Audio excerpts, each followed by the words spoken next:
Hey, welcome back, students.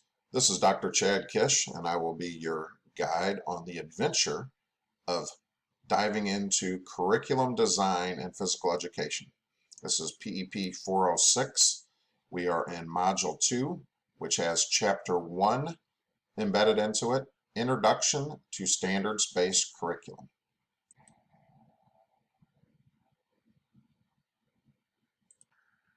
All right, for today, in our video lecture, we will start out with information on building a curriculum. We'll discuss the concept of backward design, which is really popular in education today. We will also discuss some factors in curriculum development that are important to understand as you're developing curriculum for a specific school or classroom. We will talk about the standards-based movement and what that means and the laws that apply to that and have led to it. And then we will also get into doing some application work on how do we link our content we're going to teach to the NASB standards. That'll be some important information on actually starting to develop some curriculum. All right, so let's start discussing building a curriculum. All right, how do we start? Let's compare it to building a house. If you're going to build a house, do you start with the house completely done, or do you look at a blueprint, look at some ideas, and then come back to stripping it down, starting with the foundation and finishing with, all of the light fixtures and things like that? So let's consider building a curriculum and compare it to building a house. First of all, you'll have a vision, which is number 2 here. What is the final product going to look like? You'll have went out and looked at some different houses, and then you'll develop some blueprints, and you have to take those blueprints and get them approved by a building commission, a subdivision, a county before you can start building. So that's basically what a curriculum is. When you have the curriculum guide, you'll build it out, and you're going to take that curriculum and get it approved by the Board of Education. So after we get the blueprint approved, we're going to start with the foundation. You're going to pour the foundation to the house, the concrete, and get it a good base. That's what the standards are. Consider the standards as the base. Your NASB standards become the whole foundation of what the house is going to be built on. If you don't have a base with different areas that can support the weight and balance the house out, it's not going to work very well. So the standards are going to be our foundation. And if you remember, the NASB standards are kind of broad ideas like movement, learning knowledge, understanding values of physical education, being able to understand and do. So next, let's look at number 4. The GLEs, are grade level expectations. They become the framework of the house. So think of this more as your 2x4s in your walls when you frame up the roof. The GLEs are the framework. So the foundation sets the groundwork, and then the framework starts building up to the roof. So our GLEs are going to be what specific skills, not just general ideas, and knowledge that kids should be able to do at the end of each grade level. So we will take things like throwing, and we'll talk about throwing different balls, how they throw, or do they have a mature throwing pattern? Can they throw on target? Can they throw on the move? That's going to be your GLEs, and that's going to be more of the framework of what a curriculum is built on.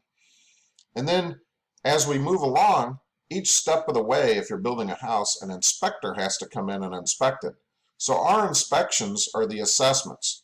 Are the students actually doing the things correctly or on grade level or with a mature throwing pattern? So we'll have to have assessments, and there are inspections in the building process. And then when you get close to being done to a house, if you've ever built a house, you'll get to come in and inspect it as the buyer and say, hey, I want to remodel a little bit. I want to do something a little different. I know we started putting this 2-car garage in, but I want to have some extra outlets here, or I decided I want to do my kitchen different. So you use your data to make a remodeling plan so we can continue throughout the process to get the house to look the way we want. So just compare your curriculum to building a house. All right.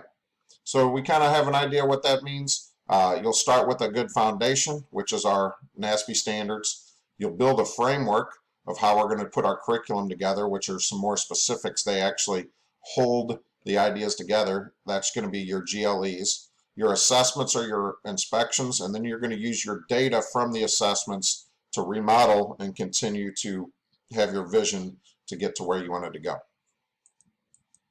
So one way that we work through curriculum is backward design. If you think about writing a paper, you probably do an outline first, and then you'll have an idea where you want to go, and then you'll come back and write the paper. That's what you were taught in English 101. I usually say write your paper and then come back and write your introduction and then write your conclusion. All right. So in backward design, that's the idea of looking at where we want students to go and be at the end. What are our outcomes? And then let's strip it back to where their baselines are so we can ensure we work from front to back. So we've got to have an idea where we're going, and then we develop our pathway to get there from where we're at. So think of that a little bit as I'm going to go on a trip and I'm going to go to Los Angeles. So I have to look at Jefferson City, Missouri, have to look at Los Angeles. Are there any stops along the way we want to make? All right. So I'm going to want to start driving west, obviously, to go from Jefferson City to Los Angeles. You don't want to just start driving and then determine where you're going to go if you're going on a trip to Los Angeles. All right. So in backward design, educators are going to develop the curriculum by looking at ultimately what students should accomplish, and then try to take our baseline area where the students are now and figure out the best path for getting there for everybody. So what does that mean really? We look at the end goal of a course or a unit or possibly even a lesson. All right, you can backward design a whole course, you can backward design a unit, or you can backward design a lesson. And then you want to use that end goal as a destination to build your roadmap off of. So what characteristics, knowledge, and skills should our students possess to be considered competent at grade level? That's really our end goal. Characteristics, knowledge, and skills. And we'll continue to discuss this along the unit. The whole idea is our students should have those at the end of a grade level. So let's figure out where we're at, which is why we do baseline testing. We learned in Module 1, and work our way to that end goal. But we're going to have to look at the end goal first, figure out how to get there. So how do we connect it all? All right, so you're going to connect your PE with other areas. If you're going to use some numbers and angles, you might want to connect it with math, geometry. There's always a lot of area to connect to science and some history and physical education too. So you'll want to look at what some of your other content areas are doing, and then try to connect some of your learning. It enhances the ability for students to learn when they can connect learning. So another thing we need to look at is the curriculum development process. All right, the traditional curriculum development process, which is a little bit outdated now, has been changed to more of a backward design process. So in the old school or traditional way, teachers within a school district got to design the curriculum. Usually your PE department would get together and identify some learning goals and what they wanted to do. They would all discuss the different things that they wanted to do. Their students have had some success with in the past. And then they would build their curriculum. All right. If in small school districts, if your coach happened to be the basketball coach, there seemed like there was a lot of basketball in the curriculum. If they were the volleyball coach, it seemed like there was a lot of volleyball in the curriculum. So that's how our activities selected in the old school curriculum development way. Number one, teacher preference. Teachers kind of chose what they wanted to do. They might do multiple units of things that they really like to do. The other thing might be some gender considerations. In the past, okay, girls are going to be in the volleyball unit, boys are going to be in the flag football unit. And due to the passing of Title IX and gender equity and teaching students to do a variety of things, we need to be really, really careful with gender considerations and ensure that we meet Title IX and give students an opportunity to participate in the activities they would like without looking at gender. And then one that still is kind of important today is some regional preferences, right? Think about your area. If you're in the northern part of the country where there's a lot more snow and ice, you're going to do some possible activities. You might have snow skiing, cross-country skiing.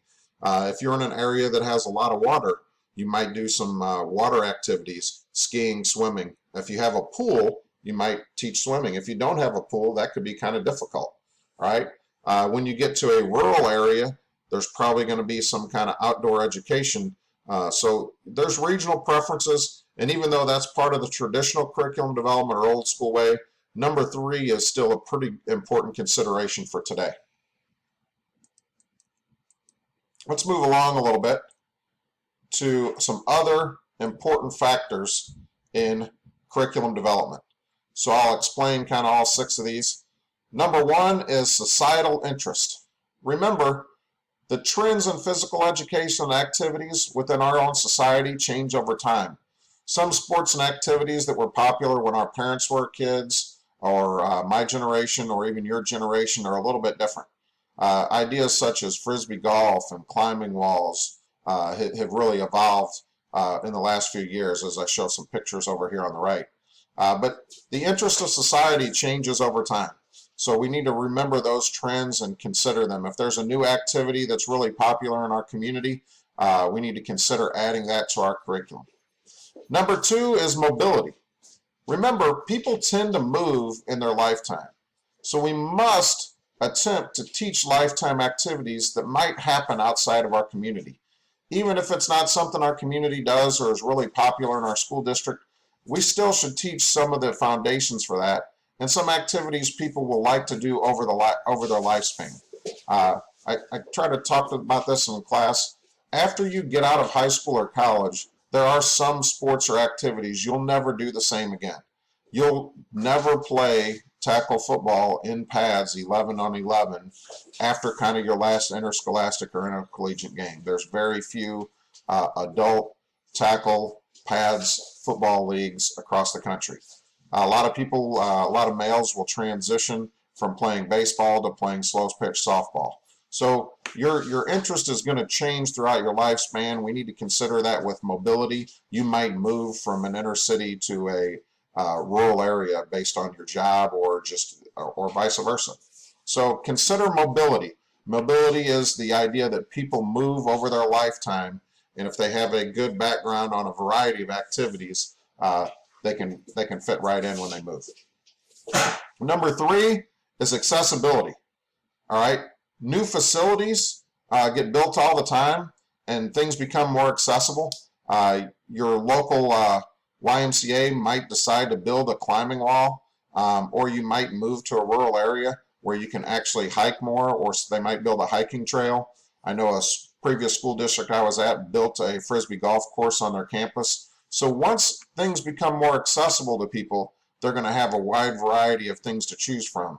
So we need to try to check what's going to be accessible, what's new in our area, and consider adding that in our curriculum. Number 4, think about choice. People like to make choices, and people happen to make a choice to be active or to be inactive. All right? We must provide some people with a variety of choices. If there's an opportunity, you have a large class, you have multiple teachers, or you have an area big enough where you can allow students to choose one activity or another, that's always a good idea. People are more motivated when they have some choice in doing what they doing an activity.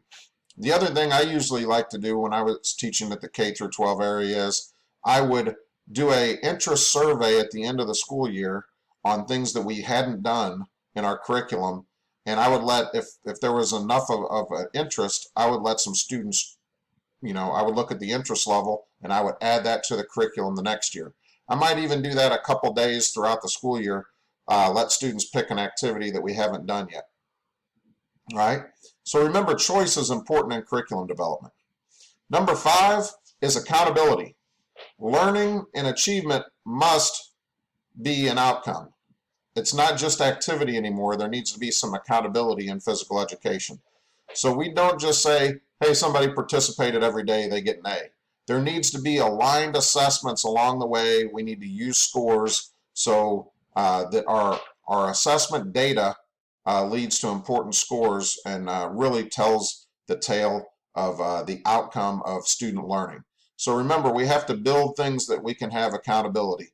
If we have a walk jog for fitness class, which should really just be an elective or for some students that may have some kind of disabilities or challenges to be able to do another class as a very selected elective.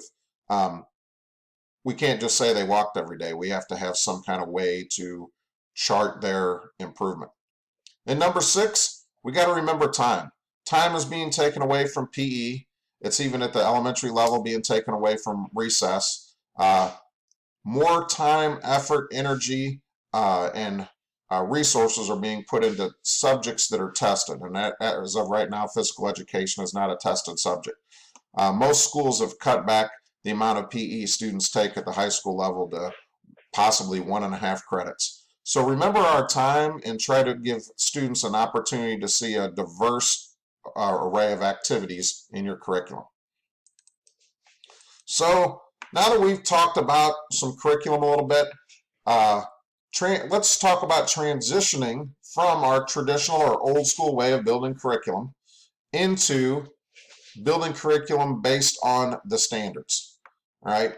Educational reform has provided some guidelines, and they require schools to follow these guidelines in order to continue to get funding.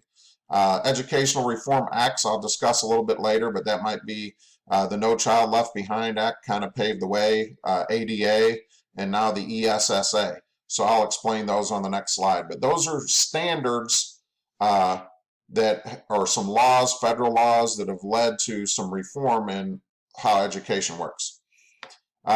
So standards-based curriculum was developed on statements describing what students should know and be able to do at the end of, say, a grade level.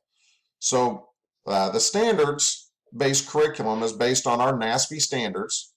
And then in Missouri's adopted the Missouri Learning Standards, which are based off of the Shape America's GLEs.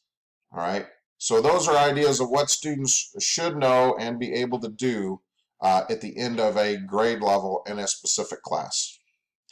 So instead of developing your own goals, most teachers are now required to have the students meet standards that are developed by the state, the national level, and possibly some other standards your school district develops. So instead of it just being based on teacher preference now, although a group of PE teachers usually do get together and write the curriculum, they have to start with those NASB standards, remember going back to building our house, as the foundation, and then the GLEs are going to provide everything you build off of. That's going to be your walls. All right. So the standards movement, let's discuss this a little bit. There are a variety of educational reform policies out there. The NCLB, which is the No Child Left Behind Act, has been reauthorized as the ESSA, which is the Every Student Succeeds Act.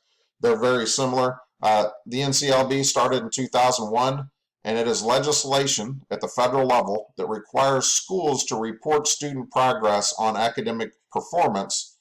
And this led to a climate of accountability within schools, because schools had to report academic performance, and the whole idea was that this high-stakes testing would hold schools accountable in meeting a variety of criteria, possibly raising the level for schools, because people have the whole idea of the cream rises to the top, so when standards are higher, education becomes better, and that has happened.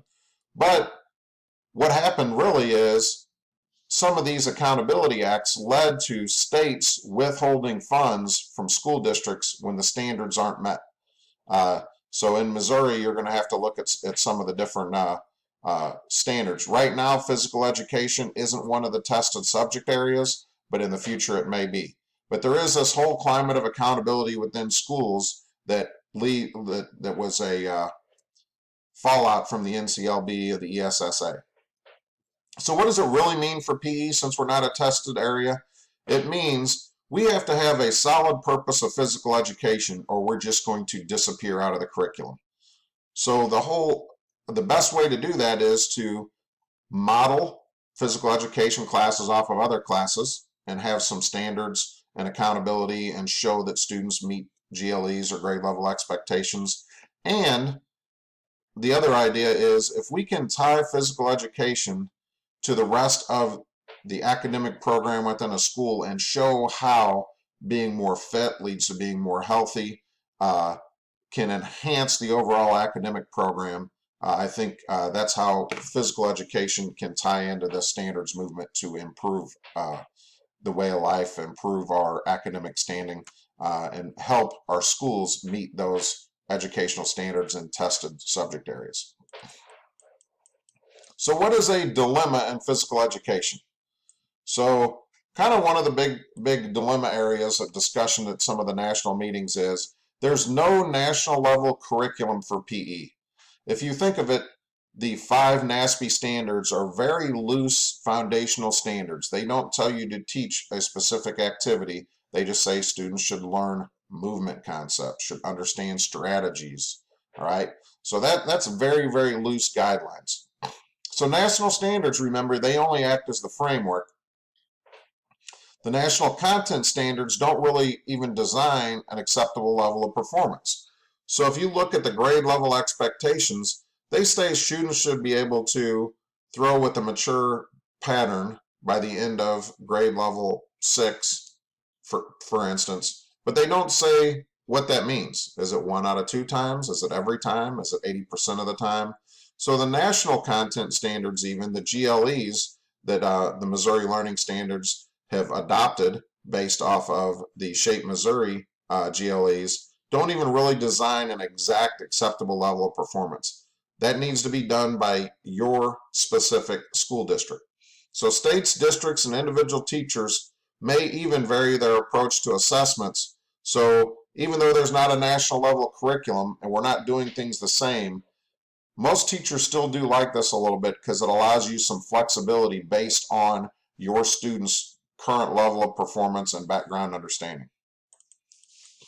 So, last class period, we did journal activity 2, and we discussed the 5 NASP standards, and we considered a topical area based on some characteristics, knowledge, or skill for these 5 NASP standards. So take your list of 5 standards and look at standard number 1. Consider your topic and then think of a characteristic a student should have. Think of some knowledge a student should have, and think of a skill a student should be learning or be able to perform for that specific standard. All right? So your whole idea is, and I'll show you an example of this later. You're going to want to explain a specific detailed lesson concept that could be used to teach your specific characteristic, knowledge, or skill. All right? So remember, standard number 1, demonstrate competency in motor skills and movement forms. So an example could be a 3rd grade student would attempt to dribble a basketball between a set of cones without losing control. You might even add in a time limit. When you're developing a lesson, how would you do that? You would think about your scope and sequence. So your sequence might be starting with ball handling drills, then dribbling in a stationary area, possibly dribbling to add in some different movement around some cones or some other things. You'll then practice dribbling around the cones without losing the ball, and then you can add in the assessment that has a time constraint. So here is your assignment on linking to standards. Use your journal activity number 2. I'd probably just copy and paste that onto a document to give you a good starting area. Take your list of your 5 NASP standards, they're numbered 1 through 5, and look at the selected characteristic, knowledge, or skill for each standard or your general topic that you chose in activity number 2. You should list, and just do this briefly in a sentence, a specific detailed lesson concept that could be used to teach A, a characteristic, B, some type of knowledge, and C, some type of skill for the topic you chose for each of those 5 NASP standards. So standard number 1, if you chose a topical area, keep A, B, and C based on that topic. But when you go to the next standard, change your general topic. So I don't want to see basketball 5 times. All right. So you need to post this by the deadline that's listed on Canvas. And you also need to print this assignment, put it in your portfolio, and bring it to our next class meeting, as we will use this area for discussion. And we'll really talk about building curriculum through linking content standards. So let me give you an example of exactly how I want this assignment to look. So you're going to have your 5 different NASP standards. So if NASP standard topical idea number 1 is throwing a football, keep A, B, and C based on throwing a football. All right. And you need to list all 3 of these, A, B, and C. So A is your characteristic. All right. You could provide an example here. This is an example I would use for throwing a football. Students will be able to use correct throwing patterns when throwing a football. So that's a characteristic. B is knowledge. Provide an example of knowledge. Students will be able to use a checklist in a video observation to assess parts of a throw. So the students have to have the knowledge base of what the parts of a throw are to be able to use a checklist. Does that make sense? So that goes back to knowledge. And then skill. What is something students will actually be doing? Students will be able to throw a football through a hoop from various distances. So that is actually doing the skill. So I want you to do this for each of your 5 standards. Some of them may be a little difficult, but you're going to have to, at this point, you're going to have to put a little thought, a little creativity into it. Like I said, when you start NASP standard 1, if that's throwing a football, A, B, and C should be on throwing a football. But NASP standard number 2, when you go to the next standard, that should not be throwing a football. It should be a completely different skill or activity. Hopefully that makes sense. If you have any questions on this assignment, don't wait till the last minute. Make sure you email me early and I'll try to walk you through it. But go back and re-watch this section of the video, as well as go look at your notes from your NASP standards from the last lecture. So what's next? Next, besides your assignment, you're going to have Chapter 1 quiz Part 1. There's going to be 2 quizzes for Chapter 1. This is going to be based on the first half of Chapter 1, so today's lecture and the lecture from last time in class. So you're going to use information from Chapter 1 of the textbook readings and the in-class and video lectures to answer 5 multiple-choice quiz questions. There may be a true and false thrown in there too. Those are called selected response. You get to select a response, so there are 5 of them. Hopefully you study up, look over your notes a little bit, and watch this video, because there's only a 10-minute time limit, 2 minutes per question. And make sure you complete it prior to the posted deadline on Canvas. All right, the quiz is open now. You can feel free to take it once you finish this video. So here's your to-do list. All right, if you haven't yet, read Chapter 1. That's critical. If you've only started it, go ahead and finish that up. But make sure you've read Chapter 1. All right, number 2, complete the assignment linking to standards. You're going to have to put a little bit of thought into this. You might want to use the GLE listing in a document, and I'll put that in the document list on Canvas. But you might want to look at the SHAPE Missouri Learning Standards, GLEs, to look at some different ideas. Or you may just want to Google some ideas on NASP or some different websites that help you build some PE lessons to complete the linking to standards activity or assignment. But be a little creative in that and make sure you follow your format and guidelines. And then the last thing to do is make sure you finish the Chapter 1 quiz Part 1, your 5 questions over the first half of Module 2, Chapter 1. All right, so you've seen this on your announcements, but here's your Module 2 activities, the things you have to do to help you learn. Read Chapter 1. Watch the Module 2 lecture videos that are posted on Canvas. Complete your in-class journal activities. Make sure you print out any journal activities or assignments in this chapter, because we're going to use them for discussion. keep your portfolio as you go. That's number 3. And number 4, next time we meet in class, prepare for class discussions, and these class discussions will be based on the assignments we've done. All right, so I need everybody to participate in the class discussion, so be prepared. So your Module 2 assignments, all the deadlines are on Canvas. If you haven't done the NASB standards activity, it's past due. That was assignment number 1. So what's due in the next few days? Chapter 1 quiz part 1, and then the assignment linking to standards assignment. All right, see the deadlines on Canvas. And then after next video lecture, you'll have number 4. And then after our next in-class assignment, you'll have details on number 5. So make sure you complete number 2 and 3 in the next several days by the deadline. All right, have a great day. Remember, our next class is based on a video lecture. So I'll have that posted on Canvas within the next few days. So you can roll right into the second or the third portion of Module 2. Module 2 has 4 portions: in-class, video, and in-class. All right. Good luck. Make sure you're reading your Chapter 1, and if you have any questions, don't hesitate to email.